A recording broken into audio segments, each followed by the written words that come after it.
Master your thinking.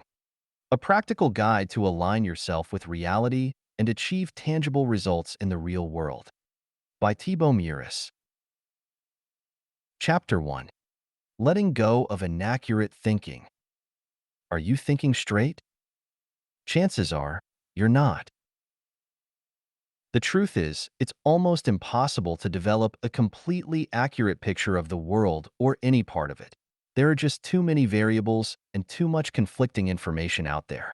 Not to mention the variety of biases we're subject to or the countless tricks our mind plays on us.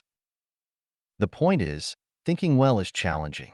However, it is our responsibility to sharpen our thinking so we can develop an accurate model of reality. This, in turn, will help us take effective action and make a difference in the world around us.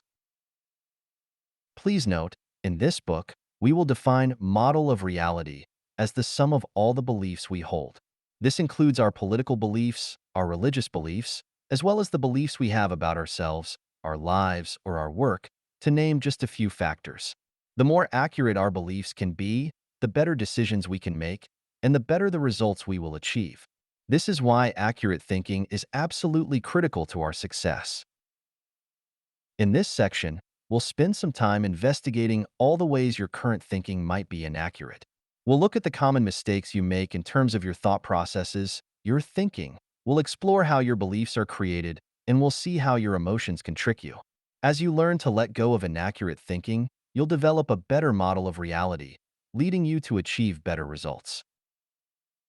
In this book, we'll define inaccurate thinking as thinking in a biased way, which includes 1. Holding on to wrong assumptions that don't reflect reality. 2. Falling for cognitive biases that cloud your judgment. 3. Being a victim of common disempowering thought patterns. Or 4. Letting your emotional state influence your decisions.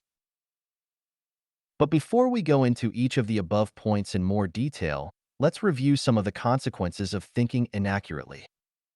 Part 1. The cost of inaccurate thinking. Because your thought processes determine the actions you take, thinking inaccurately can have negative consequences. It can lead you to make poor decisions that may prevent you from achieving optimal results. For instance, among other things, inaccurate thinking can create unnecessary suffering in your life, lead you to waste a lot of time and energy, make you feel bad, and lead you to feel overwhelmed. Inaccurate thinking creates unnecessary suffering in your life. Inaccurate thinking can be the source of countless dramas and can create more suffering than needed in your life. In this situation, you fall prey to various biases or make snap judgments. For example, the poor assumptions you're making might lead you to misinterpret what someone said or did. In fact, many issues, such as miscommunication, are the result of poor thinking skills and misinterpretation. Let me give you one example. One of my friends wanted to create a meetup event to help people connect more intimately through various games. He contacted a woman who organizes international parties on Meetup for advice. When she failed to reply to his message, my friend wondered whether she perceived him as a competitor. I advised him to be extra careful when making such contentious assumptions and suggested there could be many reasons why she didn't reply to his message. She might have had personal or professional issues. She may have missed his message, or she may simply have forgotten. As it turned out, she had been sick. Eventually, she did reply, which showed she had no misgivings regarding his approach. The lesson here is that, in the absence of specific data or clear information to verify your assumptions, you should avoid making them at all. However, if you are to assume anything, try to come up with the most positive assumption you can think of. Also, whenever possible, take the necessary steps to verify any and all assumptions. For instance, rather than assuming someone doesn't like your idea because they seem distracted during your presentation, ask them directly. Don't resent them or create a whole story in your mind without verifying your supposition. Rather than assuming a person doesn't like you, check until you're sure that's the case beyond any reasonable doubt. The bottom line is, avoid making negative assumptions. Instead, take action and search for the truth. By doing so, you'll get rid of many potentially negative issues in your life. B. Inaccurate thinking leads you to waste time. Have you ever spent a lot of time doing something that didn't need to be done in the first place? People who fail to take enough time to think things through can easily fall into this trap. Inaccurate or insufficient thinking may lead you to 1. Work on low-value tasks, or 2.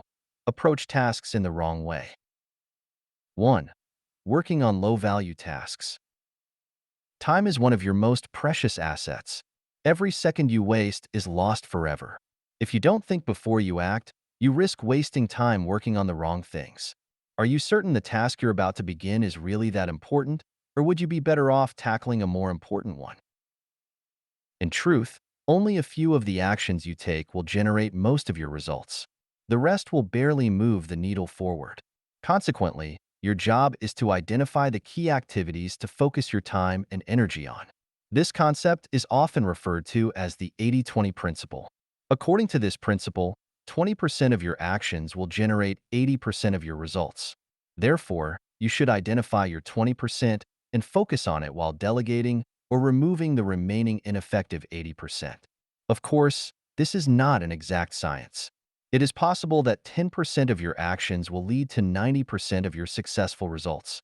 Or perhaps just 1% of your tasks will generate 50% or more of your overall output. The point is, thinking accurately involves identifying your key tasks and focusing most of your efforts on those. Bonus tip: your key tasks tend to be the ones you want to do the least and/or those tasks that consume the most of your energy. In Part 2, Aligning Yourself with Reality, we'll see how you can create an effective strategy to ensure you work on the right tasks and approach them in the correct way. 2. Approaching tasks the wrong way. Now, working on your key tasks is not enough. You must also ensure you approach them the right way. To do so, before beginning any new task, ask yourself what you can do to complete it as quickly and as effectively as possible. For instance, could you reuse or modify an existing template? Could you ask an experienced friend for advice? Could you break down the task even further? Taking a few minutes to think before diving headfirst into a challenge can often save you a lot of time and headaches. Personally, before starting a task or project, I like to ask myself one simple yet fundamental question: who can help me? In other words, who knows the answers to my questions or understands the blueprint to follow to help me achieve my goal? The truth is, most of the things you're trying to achieve have already been achieved by other people before you. Therefore, why reinvent the wheel? Why go through the hassle of figuring out things by yourself when you could ask others? Now let me give you a couple of examples from my personal life. Example 1. Last year, a Russian publisher offered to buy the foreign rights of one of my books. Because I had never sold my foreign rights before, I wasn't sure how to proceed. So, I contacted an author who I knew sold the foreign rights of his books. I asked him if he would be willing to look into the contract I received from the publisher, which he kindly agreed to do. Not only did he give me the help I needed, we became friends, too. I call that a win-win.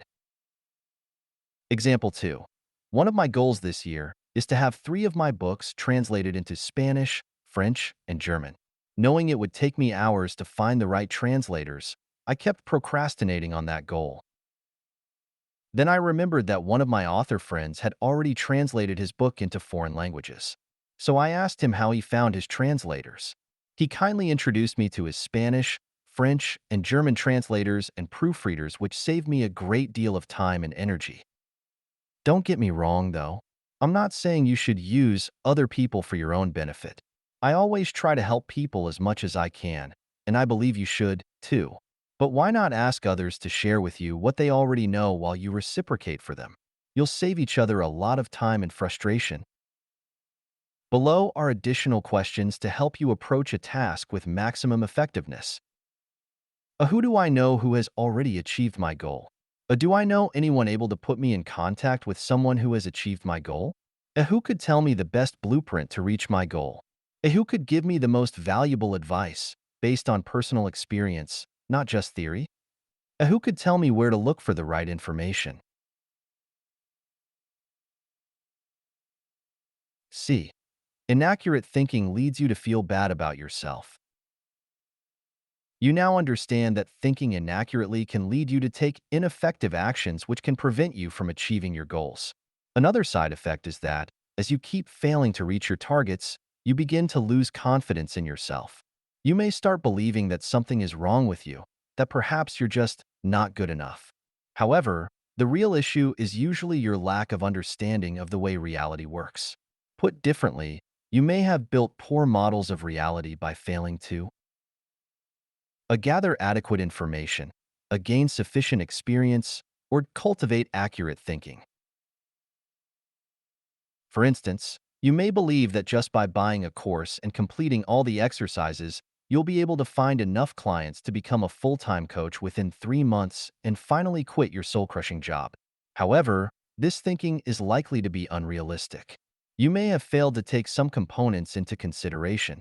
As you embark upon your task, you may discover that it takes more time and effort than you originally imagined, in which case, you may feel discouraged and give up.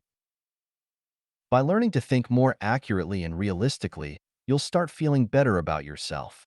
You'll realize you're doing okay, and you will set more realistic goals.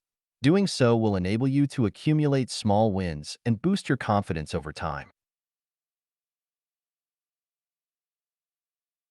For example, instead of hoping to be coaching full-time within 3 months, you could give yourself 2 years to grow your coaching business, celebrating each milestone along the way, e.g., your first client, your first $1,000 month, etc. Bonus tip: to avoid feeling bad or discouraged, see beyond the success stories used by marketers. Yes, some people do become wildly successful within a few months, but these people are in a tiny minority. They are unicorns whose success could be explained by a variety of factors such as previous experience, rare personality traits, or luck. Most people will need to put in a lot of time and effort before they can achieve concrete results. Some of the most successful people on Earth spent years working on their craft before they could become overnight successes. So, be patient. Keep going. D. Inaccurate thinking leads you to feel overwhelmed. By failing to take the time to think, it is easy to become swamped by the sea of information available.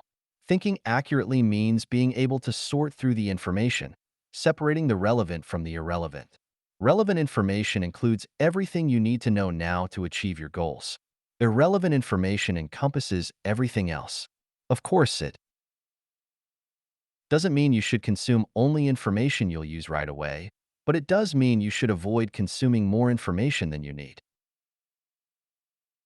Most of the information we consume today is noise which is not only unnecessary, but also counterproductive.